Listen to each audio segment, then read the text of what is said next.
Usa ka pagtuo, usa ka tingog,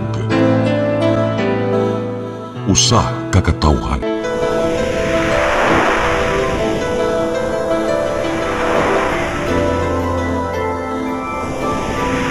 Cebu Catholic Television Network.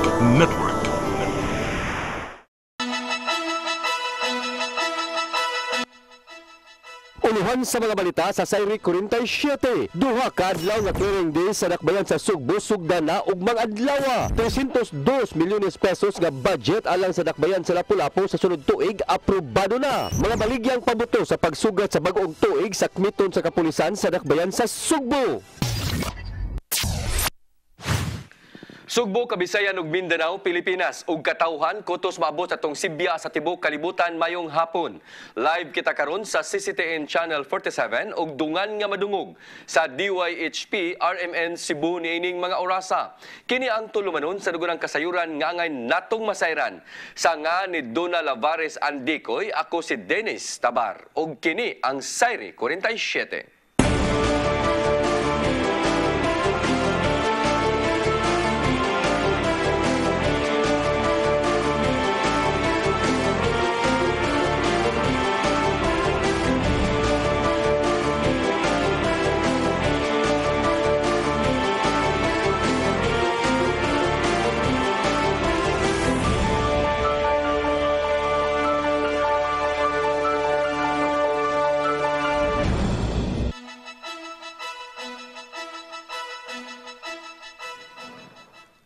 O karon sa kumpletong detalye sa atong mga balita, usa ka sanitation drive kung pagpanglimpyo sa tibuok Sugbo ug bang adlaw ipahigayon sa Disyembre 30 ingon man sa Enero 2 ning syudad sa Sugbo. Tumong niini aron paspas ang pagtrabaho dinhi sa syudad, ilabi na sa clearing operation suman nga daghan pa nga mga debris ug mga basura ang wa makolekta sa syudad dinhi sa kundiha sa kadalanan. Ang kasayuran ihatod ni Desime Padilla. Mipagawas na og Executive Order number 152 kun Oplan Barug Sugbo si Cebu City Mayor Michael Rama diin ipatuman nini ang Enhanced Citywide Qualitative Health and Sanitation kun ECQHS Drive. Ipatuman kini ugmang adlaw Disyembre 30 ug ginig Enero 2, 2022 kun diin ang mga tawo mutabang sa clearing operation sa kadalanan ug ang uban magpundo sa ilang mga bay ug katong essentials lang ang tugutan nga makalakaw ug makagawas sa Pinoy-anan. Susama kini sa sitwasyon diyang gipaubos sa Enhanced Community Quarantine ang syudad sa Sugbo. Ang mga gitugutan lang nga makagawas kadtong mga medical practitioners, emergency personnel, government officials, mag-uuma, mananagat, mga tao nga magpa-check up sa doktor, media o mga individual nga malakip sa clean-up drive. Moapil matud pa sa clearing operation ang mga empleyado sa Cebu City Hall, barangay workers, education sector, business sector, religious groups, coastline management board, homeowners, community associations ug uban pang mga organisasyon. We just have to go back to what we had, and we used to have ECQ. And that's it. Tungkol yan ako. No public transportation, Mayor? They are actually, if they may not, much better. But if they will, definitely, they are not being said they cannot. Nyag, ang mga tao kapuyo, kisa po may manakay. That is the intention. In view of the fact that this morning we already have a collective effort, Milo 1, 2, 3 with the barangay officials, and they all have agreed to be involved in this Oplan Barog, but actually I call it Basura Clean Up Storm. Sa mao nga kalihukan himo ng paglimpyo sa mga nakaali sa kadalanan sama sa mga kahoy nga nangatumba, poste o mga basura nga taud-taud na nga wala pang makolekta sa dakbayan ug uban pa. Nasayran nga gimando ang Oplan Puyo aron mahimong tulin matud pa ang pagpanglimpyo sa syudad. Sa mga kadalanan human nga daghang gihapon ang nagbabag og mga basura nga wala makolekta human sa pagkusukuso sa bagyong Odette. Actually, the police are already aware about it, but please do not let the police do a citation, not even enforce. Please just be cooperative. We need our roads to be not kanang na to occupied much para paspas Daga naman kayo mga pil ang barangay, mga pil ang ato ang mga truck. So, more or less, there will be a lot of heavy equipment that will be seen on the road. Kasayran nga pagkahuman sa bagyo gisugdan dayon sa syudad ang clearing operation ug ang uban nga personnel ni ini kay maabtan gyud og buntag aron mas paspas nga mahitabo ang paghawan sa kadalanan nahuna-hunaan ni Rama ang pag-umol sa ECQHS Drive. Desme Padilla, CC10 News. Kagamhanan sa Dakbayan sa Lapu-Lapu naka-request na og 80,000 ka mga family food packs ngadto sa Department of Social Welfare and Development kun DSWD7 aron ipanghatag sa mga pamilya nga napektuhan sa bagyong Odette. Ang kasayuran ihatod ni Patch Anthony Inso. Naka-request na og 80,000 ka mga family food packs gadto sa Department of Social Welfare and Development kun DSWD7 ang kagamhanan sa Dakbayan sa Lapu-Lapu. Kini mo gitug-an ni Jonard Abalos OIC sa City Social Welfare and Development Office kun CSWDO din ang mga family food packs ang iapod-apod gadto sa mga pamilya nga napektuhan sa bagyong Odette. Hinon hinay-hinay nang niabot ang mga family food packs sukad ditong miaging semana din padayon usab ang ilang paghakot nini gikan sa bodega sa DSWD7. Nahatdan na sab sa mga family food packs ang mga residente sa isla sa Olango nga mo'y labing napektuhan sa bagyo sa syudad. The relief goods are coming from DSWD. Nag-request man tag 80,000 food packs sa DSWD and we're very thankful no nga na-approve ang ato ang request nga 80,000. So ang ila dito kutob sa ilang maripak ilang ipakuha dito. So may batch atong pagkuha dito. So karon as we speak do na tay pauna nga another 2,000 dito no. Nakahatag na sila nato og total of 3,450. Nasairan nga sa inisyal nga datos sa CSWDO, nikabat sa kapin sa 53,000 ka mga households ang napektuhan sa bagyo sa syudad sa Lapu-Lapu. Gawas nini, doon na pa yung mga pamilya nga padayon nga nagpabilin sa mga evacuation centers human nga nangagusbat ang ilang mga pinayanan tungod sa bagyo.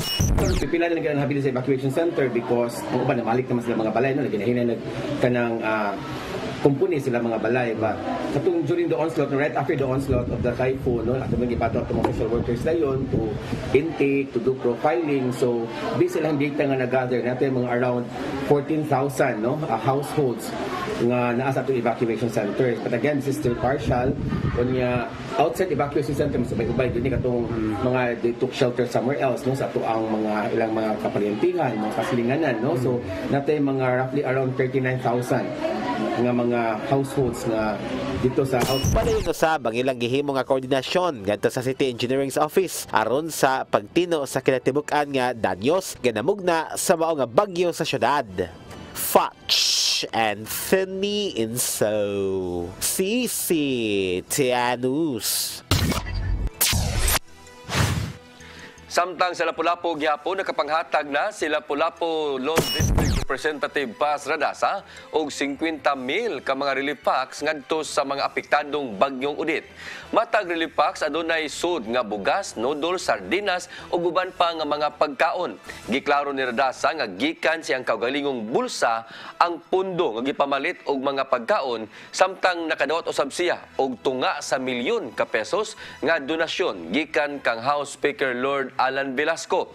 Giangko ni Radasa nga dili tanan ang mahatagan og mga relief packs apan iyang gimanduan ang mga kapitan nga unahon sa paghatag kadtong mga pamilya nga labing naapektuhan sa bagyo. Gawas niini, nakadeploy na usab ang kongresista og 2,500 ka mga volunteers nga mitabang sa pag-clear sa karsada gikan sa mga natumba nga kahoy ug mga debris nga salin sa bagyong Odette. Gikonfirmar ni Gobernador Gwendolyn Garcia nga nadawat nila ang pasiunang hinabang ni Presidente Rodrigo Duterte nga mokabat ngadto sa 14 milyones ka pesos. Apan gitataw niya nga dili na kini kinahanglan pang mudiman og dugang nga mga tabang sanglit kaya ra sa Kapitolyo ang pagbangon sa Subo human giigo sa bagyong Odette. Ang kasayuran ihatod ni Gian Navarro. Wa matud-an ni Gobernadora Gwendolyn Garcia nga kayang makabangon ang probinsya sa Sugbo. Human gigo sa bagyong Odette, duha ka semana ang nakalabay. Gikumpirmar nini nga nakuha sa Provincial Treasurer's Office ang 14 million pesos nga hinabang gikan ni Presidente Rodrigo Duterte. Kini aron gamiton sa nagpadayong relief and rehabilitation efforts sa Kapitolyo ngadto sa mga apektado sa maong kusog nga bagyo. Gipasalamatan ni Garcia ang presidente sa maong pasiunang tabang apan gihimug-ata nini nga dili gayud sila mangayo og demand ngadto sa buhatan ni Duterte. And I will just try to manage as much as we can. Doon na pa man po tayo resources na mahikap aron matabangan nato ang atong mga local government. Atol sa iyang pagbisita ngadto sa mga lugar nga giigo sa bagyong Odette, na mahayag si Garcia nga mohatag sila og 5 milyones pesos ngadto sa mga apektadong LGUs. Bisan og nagkagamay na ang ilang disaster funds, gigamit nila matud pa ang item nga assistance to LGUs ubos sa kasamtangang nilang budget. Matud nini nga haom ang maong pundo sanglit gikinahanglan kini ngadto sa mga kalungsuran. Doon naman tayo dako nga pundo nga nagahin ni anak. Kay I was really looking into helping our local government units in their projects, sa ilang mga programs. Munang dako-dako gyud ang pundo niya. And that is now maoy nakatabang nato ron. Adunay pipila ka mga istruktura ang naigo ato sa pagkusukuso sa mga bagyo. Apan sa kasamtangan, unahon mismo sa Kapitolyo ang pagpatukod pagbalik sa mga nangagubang panimalay. Gian Navarro, CCTN News. Nagkikita pagbalik si Governor Gwendolyn Garcia sa mga stakeholders nga nagpakisayod kahimtang sa human nga naigo ang Sugbo sa bagyong Odette. Karon nga di maayo kung karon nga ni maayo na ang kahimtang sa mga gas station o mga bangko. Tagdon usab sa Kapitolyo ang pag-ayo sa mga nagaguba nga mga infrastruktura. Si Gian Navarro mo balik sa report. Sa hinay-hinay, miarang-arang na ang kahimtang sa Sugbo. Duha ka semana human giigo sa bagyong Odette. Atul kini sa inimong meeting sa Task Force Odette nga gipanguluhan ni Gobernadora Gwendolyn Garcia, kuyog ang mga stakeholders sa Kapitolyo. Malipayong gitaho sa mga ana sa oil industry nga nagkaanam na og saka ang mga gas stations nga nag-operate pagbalik. Samtang hapsay na ang kahimtang sa mga bangko alang sa naandang transactions sama na lang sa cash withdrawal ug uban pa. Tungod nini, giatagan og pagdagad sa Kapitolyo ug sa Department of Public Works and Highway 7 ang pag-ayo sa mga nangagubang infrastructures human sa bagyo. Director Tapaco has given me the clearance to figure out kung saan kita correct ako igahin to make this much fun. So kanang ubong namin gahin na 2 lanes na emergency bridge. Hinumdumang ni issue og mando si Garcia aron paglikay sa hoarding ug black marketing sa mga produkto sa lana. Karong maayo na ang kahimtang sa mga gasolinahan, mipasalig usab ang Department of Energy nga paigo pa ang supply sa lana alang sa mosunod pang mga adlaw. Ato lang ensure yun na flow sa supply sa fuel sa provinces sa Metro Cebu. Okay siya. So far, nagka-increase ang atong operational na retail outlets, so wala na tayo niya problema sa stations niya. Ato yun na control ang crowd na magto sa stations na magdadala atong.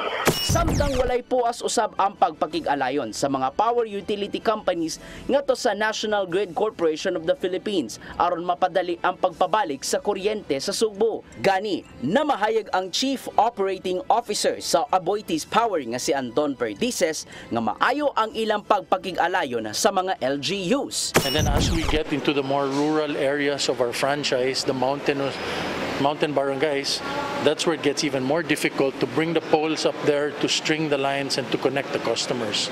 Human natungog ang mga kalambuan kabahin sa pagpabangon sa probinsya, mipadayag ang gobernadora nga inanay ang pagsulbad sa mga suliran. Maong nang hinaot kini nga sa pagtikang na sa bag-ong tuig, mulagsik pagbalik ang probinsya, kinsang unang naluka pa sa maong kusog nga bagyo nga may nagkutlo sa kinabuhi sa 51 ka mga tao.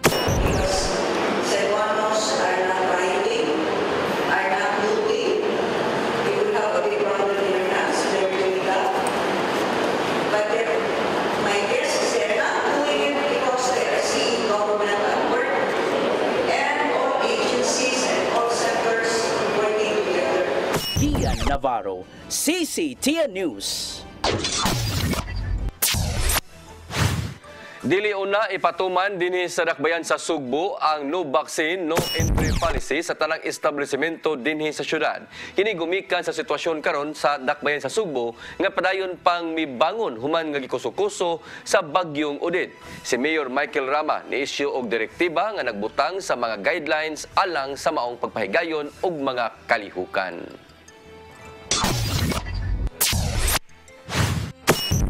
Musunod, 302 milyones pesos nga budget alang sa dakbayan sa Lapu-Lapu sa sunod tuig aprobado na. Kana og uban pa sa atong pagbalik sa Sari 47.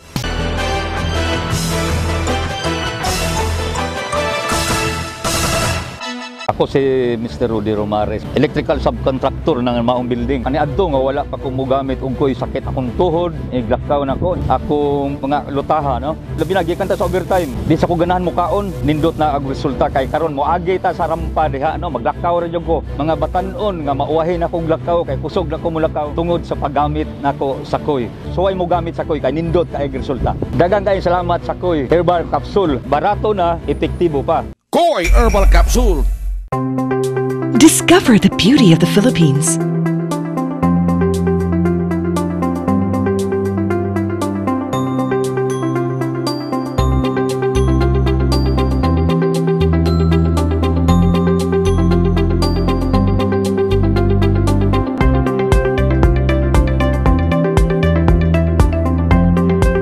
With Philippine Airlines, the country's flag carrier.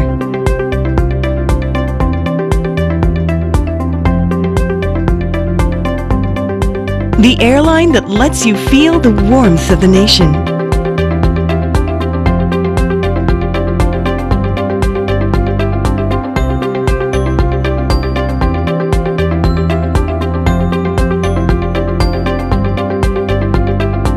Mabuhay!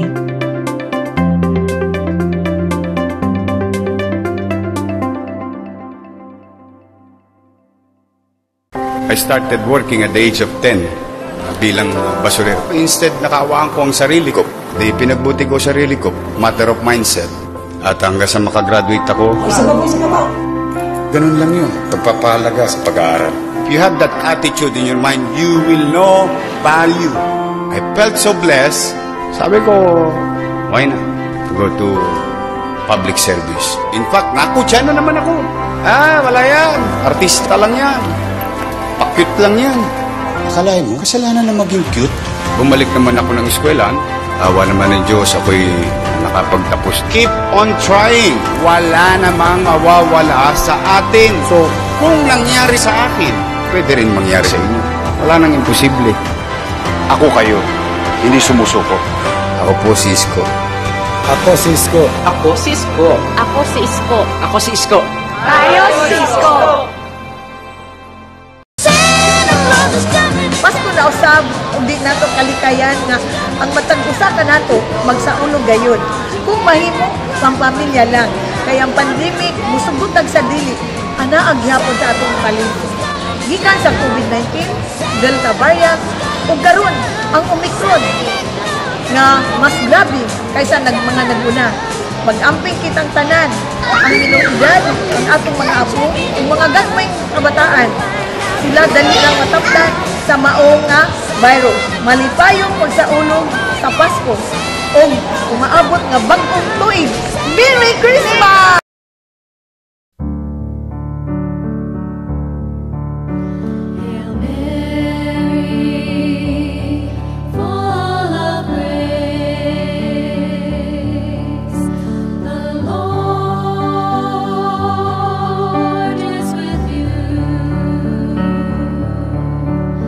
Blessed are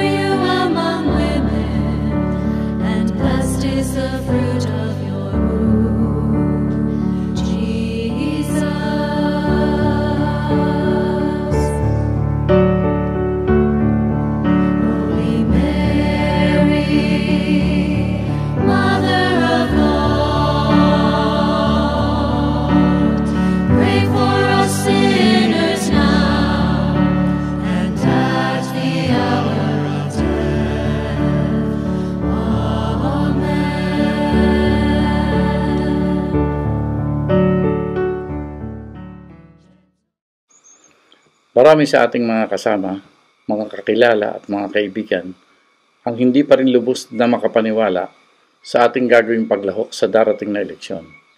Patuloy ang mga tanungan kung totoo talaga. Ang nakatutuwa, wala namang tumututol.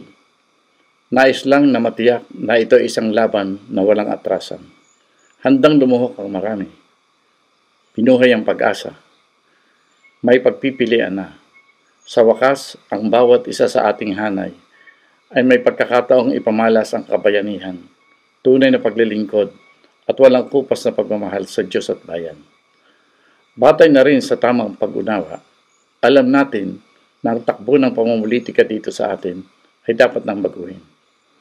Ibalik natin ang mga tamang batayan ng paglilingkod at paghawak sa pamahalaan. Karapatan ng ating sambayanan na pamunuan ito ng mga lider politika na may tunay na kaalaman, kakayahan at loobin na harapin ng walang alinlangan ang bawat salot sa ating lipunan. Bawiin natin ang bukas. Ibalik natin sa mamamayan ang liwanag sa ating kinabukasan. Ito ang laban natin.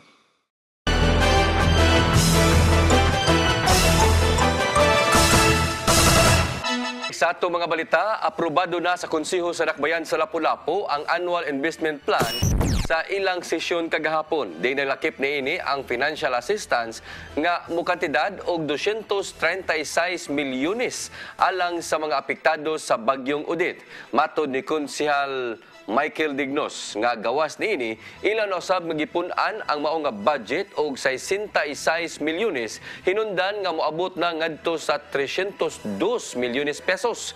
Gawas niini ni tagana usab ang konseho og 10 milyones alang sa pagpaayo sa City Hall og dugang 5 milyones aron ipalit og generator sets nga i-deploy ngadto sa ilang isla sa Olango.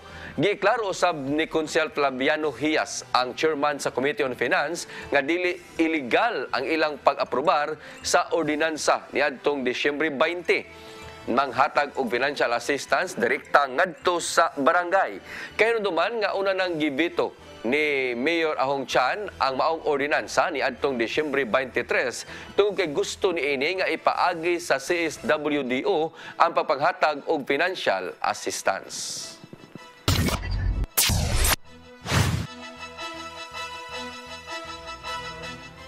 Gipasiugdahan sa kagamanan sa syudad sa Naga ang Cash for Work program alang sa mga apektado sa bagyong Odette. Kini aron maabagan kadtong mga wa-nay kapuy-an og nagpuyo sa mga evacuation centers. Ubos sa maong programa gikinahanglang mutabang ang mga volunteers sa pagpanglimpyo sa Naga Park ingon man sa boardwalk sa poblasyon og sa ilang tasatagsa ka mga barangay. Makadawat ang mga volunteers og beneficiaries og 300 pesos nga sweldo matag adlaw. Ang City of Naga usa sa mga lugar sa bagatang bahin sa Sugbo nga grabing naapektuhan sa bagyong Odette niadtong Disyembre 16 sa gabi.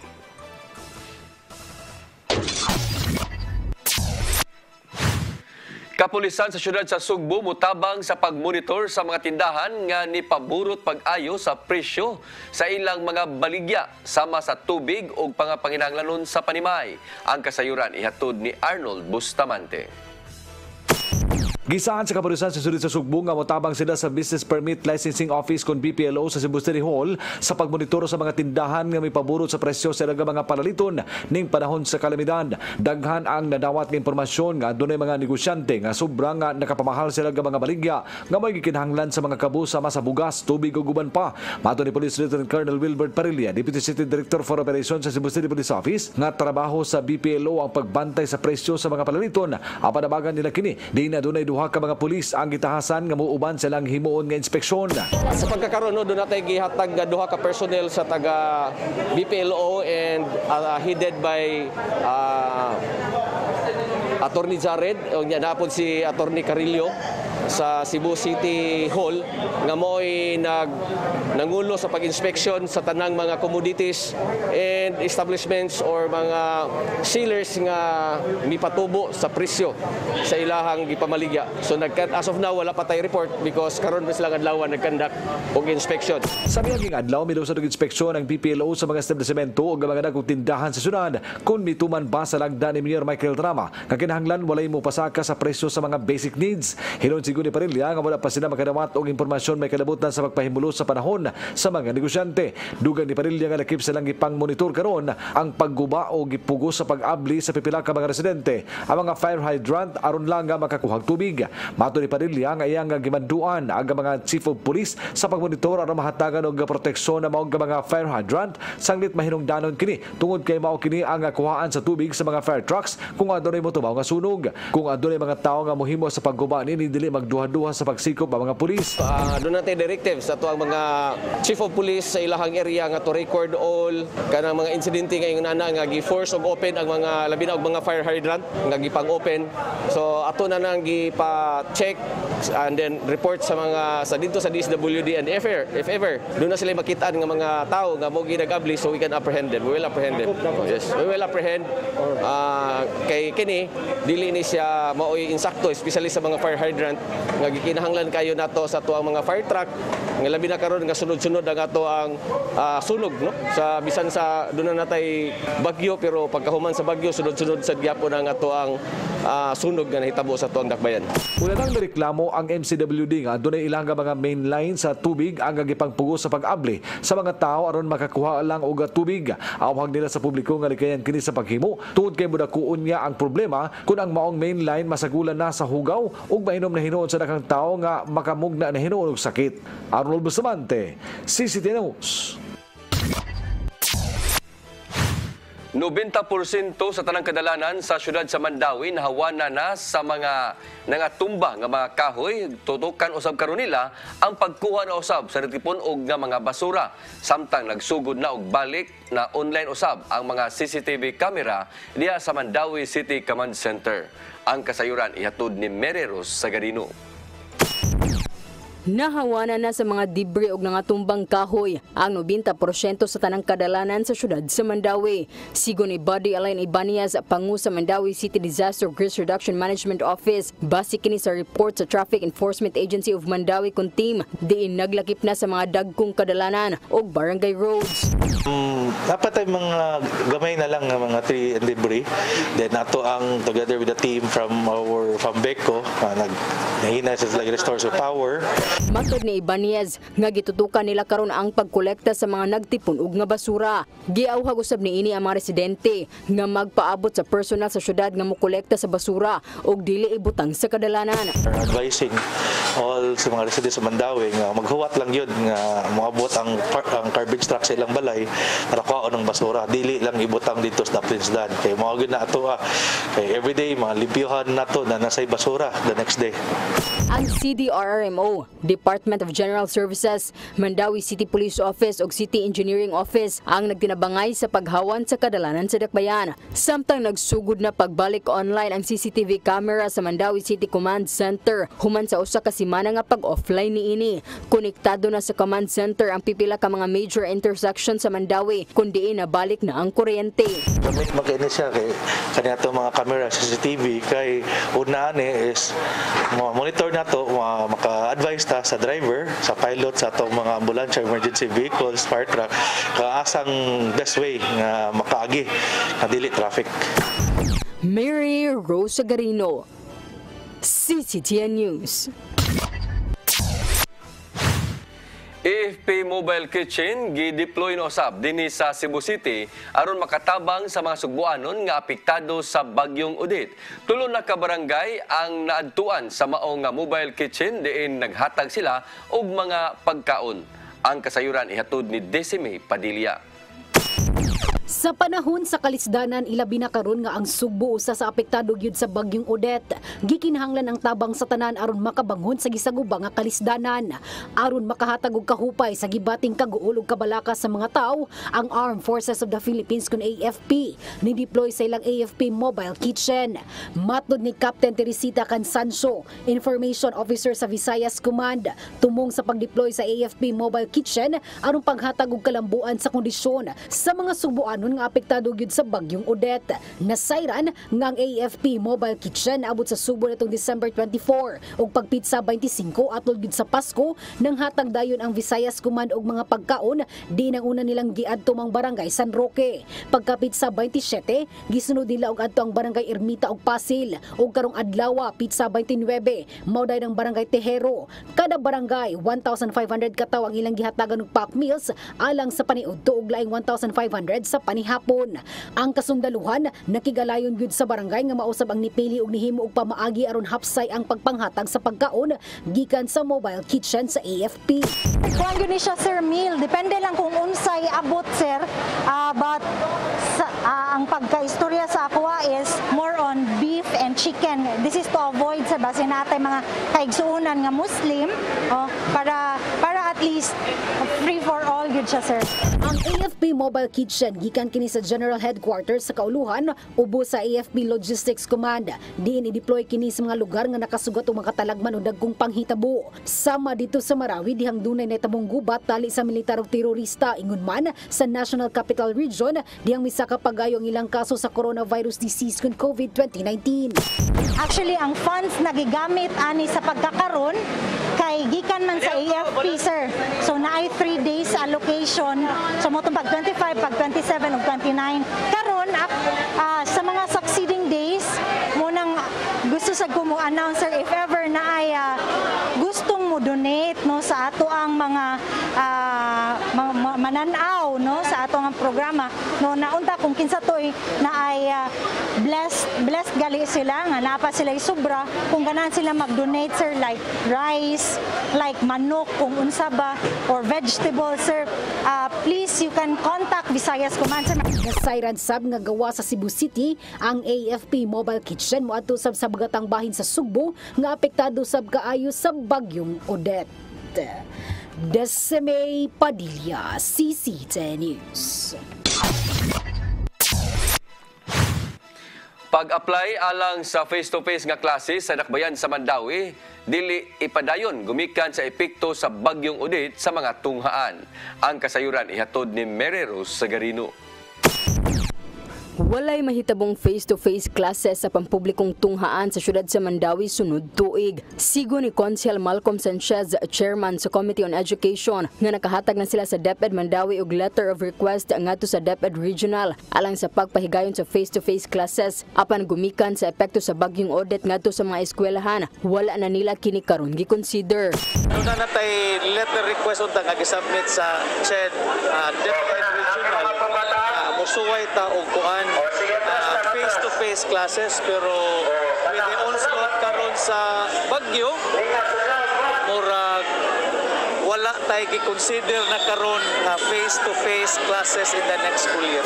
Sa Subang Dako Technical Vocational High School unta ang giplano nga pahigayunan sa pilot testing. Matod ni Sanchez nga kadaghanan sa eskwelahan sa Dakbayan ang naapektuhan, pipila na lang kat o naguban og gatop og kisame. Sa Mandawi kasagarang damage sa schools atok gyud.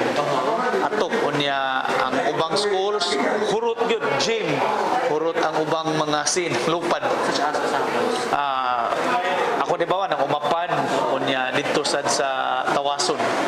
So mao na akong initial nga dadawat nga mga information regarding sa damages sa schools. Sa pagkakaroon, padayon ang ilang listing sa mga tunghaan nga naapektuhan sa bagyo. Matod niini nga luwas ra usab ang kadaghanan sa module sa mga tunghaan. Pasalig sa konsehal nga motabang ang kagamhanan sa pag-restore sa mga tunghaan. Mary Rose Sagarino, CCTN News.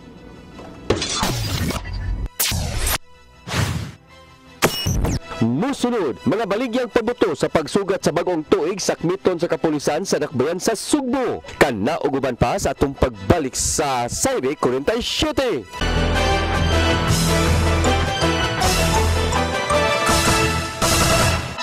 Ako si Gumersindo Alforque Rivera, ako asawa ni Tagas Fernando. Nadto una, sakit ang kalawasan. Kaya ako manggibintin ang koy, nawa na tanan, nakaayos ang mong balatian. Barato na, epektibo pa. Koy Herbal Capsule. Discover the beauty of the Philippines.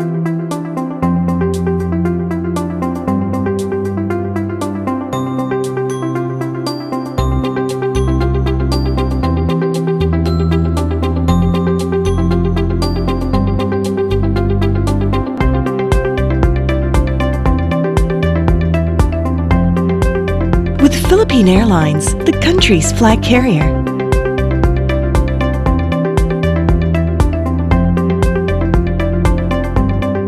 The airline that lets you feel the warmth of the nation.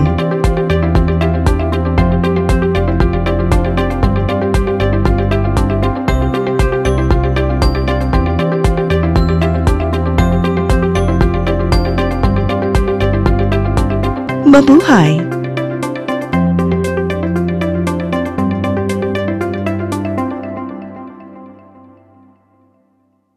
Ako si Mr. Rudy Romares, electrical subcontractor ng maong building. Ani adto nga wala pa ko mogamit og koy sakit akong tuhod, iglakaw na ko. Akong mga lutaha no. Labi na gikan ta sa overtime. Di sa ko ganahan mo kaon, nindot na ang resulta kay karon moagi ta sa rampa diha no, maglakaw ra jud ko. Mga batan-on nga mauwahin akong lakaw kay kusog na ko mulakaw tungod sa paggamit nako sa koy. Suway mo gamit sa koy kay nindot kay resulta. Daghang kay salamat sa koy Herbal Capsule. Barato na, epektibo pa. Koy Herbal Capsule.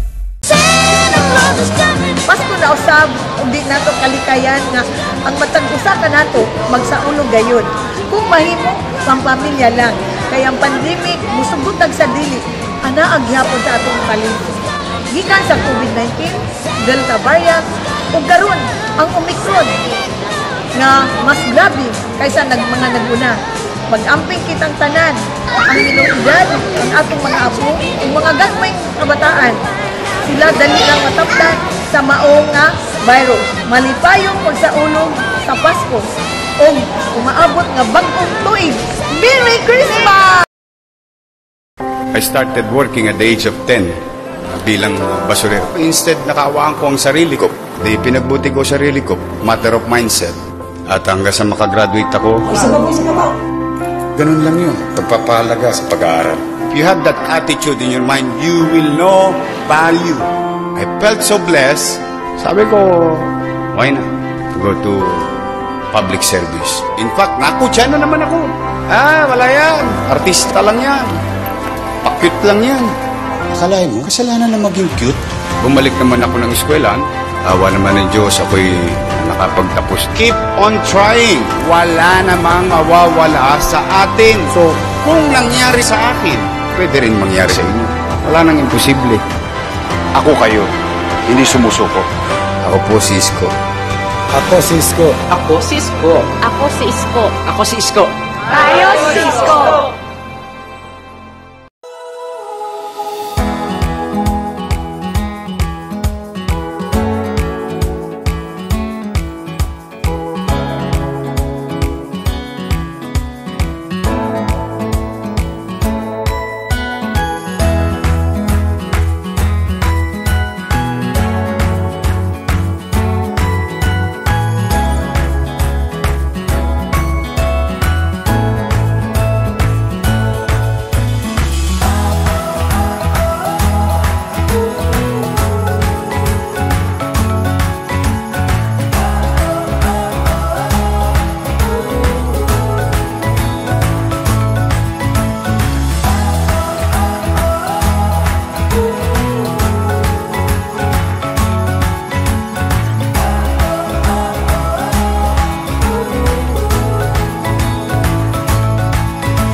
Balik sa ato mga balita, kapulisan sa syudad sa Sugbo hugot na nga manakmit sa mga baligyang pabuto human miluwat og kamanduan si Mayor Michael Rama nga way tugutan nga permit sa mga negosyo o mga pabuto.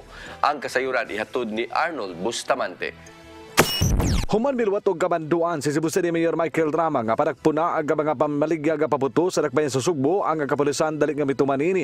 Mato ni Police Lieutenant Colonel Wilbert Parilla, Deputy City Director for Operations sa Cebu City Police Office, nga gipahibaw na ang tanang Chief of Police nga tumanon ang mando sa mayor tungod kay walay gihatag nga permit sa mga mamaligyag pabuto. Magsugod na sila sa pagsakmit sa bisan unsa nga matang sa firecrackers nga na nilang gihimo sa wala pang Pasko. With regards to firecrackers, as of now, totally nagid siya nga gibawal. So wala nagihatag nga mga permits ang City Hall sa pagpamaligya. So doon na tayo mga na-confiscate, and then as of now we have already directed sa ang mga Chief of Police nga i-confiscate ang tanang mga nagbaligya o firecrackers because as of now wala na gihatagan ang City Hall. Doon na directive ang City Hall nga wala sila gitagaan og permits nga mamaligya. Dugang ni Parilla nga ang rason ini aron malikayan ang disgrasya sa sunog, ilabi na nga dunay mga uga nga dahon sa kahoy nga naa sa tugkaran ug atop sa kabalayan diha sa kabaranggayan. Sa taraan sa Bureau of Fire Protection, niabot na sa 21 ka mga kaso sa sunog ang ilahag girespondihan. Wala pay labot nini ang kapin sa napulo nga grass fire nga mugda sa pabuto. Gilikayan nila pasabot ni Parilla nga madugangan pa ang kaguol sa mga Sugboano ning pagsugat sa bagong tuig nga aduna na say kabalayan aga maugdaw tungod sa pabuto. Bisan pagpabuto no bawal kay tungod sa usa sa mga hinungdan ang mga atong gilikayan nga dunay sunog. No sa pagkakaron daghan kayong mga laya nga debris nga mo'y usa sa cause nga dali kayo nga magsunog. Giklaro gino ni Parilla nga dali una sila manakop sa mga manindahay sanglit ilang sakmiton ang ilang baligya aron dili kini magamit na. Adunay gitahasan si Parilla nga molusad og rekorida sa kabaranggayan aron ipahibaw nga hugot nga idili ang pabuto. Ang ato yung gibuhat at first is ato ra gid silang gibadlong. Then the next time mo nang ato nang gi-confiscate, the next time na sad nga ilahan na sang gihapon buhaton, so we will already file cases. So as of now nakasabot sad ta nga dunay mga nahitabo gawa sa pandemic, doon na pagitay bagyo. So nakasabot sad ta nga mangwartasan sila, but since there is directive nga gibawal, so ato sa silang gibadlong at first. Makigalayan usab sila sa mga barangay tanod aron na moabag kanila sa pagbadlong sa mga residente nga dili mo gamit sa pabuto atol sa pagsugat sa bagong tuig. Arnold Bustamante, CCTV News. Kanhi pangu sa kapulisan lukop nasod ug karon apil na sa kabinete ni Presidente Rodrigo Duterte mihatag og hinabang sa mga pulis dinhi sa Central Visayas ilabi na nagtong napiktuhan sa bagyong Odette. Ang kasayuran mobalik si Arnold Bustamante. May bisita din sa Sugbo ang kanhi Police Regional Office 7 Director ug kanhi PNP Chief nga si retired Police General Dibol Sinas nga karon kabahina sa kabinete ni Presidente Rodrigo Duterte aron itunol ang ilang natigom nga hinabang alang sa mga pulis nga labihan nga naapektuhan ni bagyong Odette. Uban ni Sinas ang kanhi usab hepe sa Pero 7 nga karon mao na ang direktor sa Criminal Investigation and Detection Group Police Major General Albert Ignacio Sfero ug Police Brigadier General Ramos Medina ang hepe sa PNP Drug Enforcement Group nga usa sa miabag nga makatigom og 5.1 milyones ka pesos nga gipapalit sa mga relief goods ug uban pa. Mato ni Undersecretary Sinas nga nakapalit sila ga 65 ka mga generator sets nga ilang ipangapod-apod sa mga police stations sa tulo ka mga probinsya ug tulo ka mga syudad nga wala nay kuryente.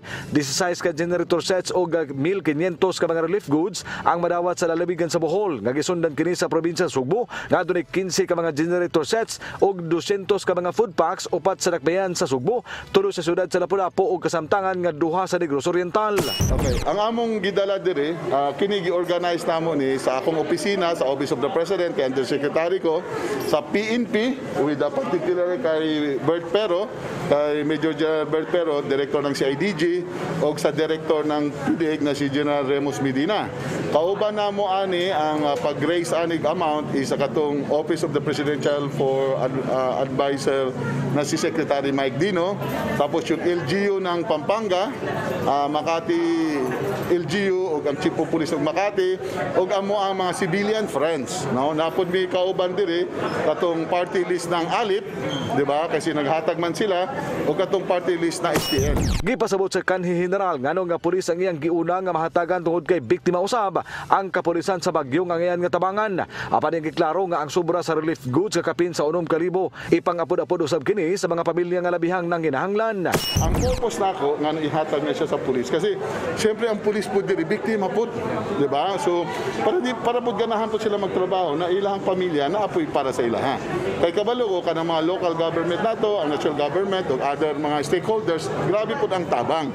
So kami, among grupo ni Bert Pero, ni Juan is focused on the police. Si Police Major Albert Ignacio Ferro siyang bahin na kaniyon nga nasubo siya sa nitabo sa Central Visayas, labi na sa lalawigan sa Bohol ug Cebu. Human masayod sa danyos gikan sa pagkusukuso sa bagyo, wala siya magduha-duha nga motabang kang sinas sa pagpangita nga pundo aron makatabang sa mga pulis nga nabiktima sa nglit na batasan na niya sa dihang siya pa ang pangulo sa PRO7 nga dali niya biyaan ang ihagabang nga sakabatol sa pandemic. This we need to help our police here in Cebu, considering that again I would reiterate the pronouncement of our USEC Sinas that the victims here are not only the civilian but also the law enforcement, particularly the PNP personnel. So as I have mentioned last year, nobody will be left behind. Ipasalamatan sa general ang mitabang kanila sama sa kagamhanan sa Makati, Pambanga sa Luzon ug ang layon sa Indigenous Filipinos kun ALIF party list nga mipalit sa mga generators. Ang laban ng Indigenous Filipino party list express their support to the police and they have given some donation to help in this relief operation. Sa 65 ka genset pito niini adunay power nga 10 kVA nga magamit alang sa refilling stations nga wala maka-operate tungod kay wala na kuryente. Maturi Sinas nga makatabang naon niya kini sa mga lungsod nga naglisod sa pagkuhag tubig nga mainom. Arnold Bustamante, CCTV News. Lamdag, uban ni Tatay Dodong Limchua. Si Jesus nagtawag ka nato nga masunod sa iyang kausa ng mga katawhan makailang kaniya. O kini, mahimo nato binagi sa kinabuhi nga atong gipuya. Na kita magpakita o kaniya nga sama sa usap kang Jesus. May malumong kasing-kasing o makamaw may gumbang, bisag nagto sa lisod igumbaw. Kaya unsa may makita sa mga tao kanato, may hinungdan. Kay mo kini ang makadani kanila sa pagsunod kang Hesus. Apan kung adunay kahigayunan, may hinungdan usab nga ato silang sultihan sa gugma o kaluoy sa Ginoo. O kini, ikinanglan nga angay usab kitang mutuman sa iyang mga sugo. Dili kita magpanuko sa pagsulti sa mong kamatuoran. Nindot kayo nga bation sa usa ka tawo kung siya makapaambit sa gugma ni Kristo ngadto sa uwan. Ug dakong kalipay sa ito, makahatag kita sa Ginoo nga may usa ka kalag nga atong madala ngadto kaniya. Nga igsoon, mo kini ang atong lamdag karong adlaw. Lamdag ka. Mo katong naglangkob sa atong mga balita sa Sayre 47 sa nga ni Duna Lavares Andicoy, ako si Dennis Tabar. Hanton ugma dinig hapon sa inyong paboritong tulumanon, Sayre 47.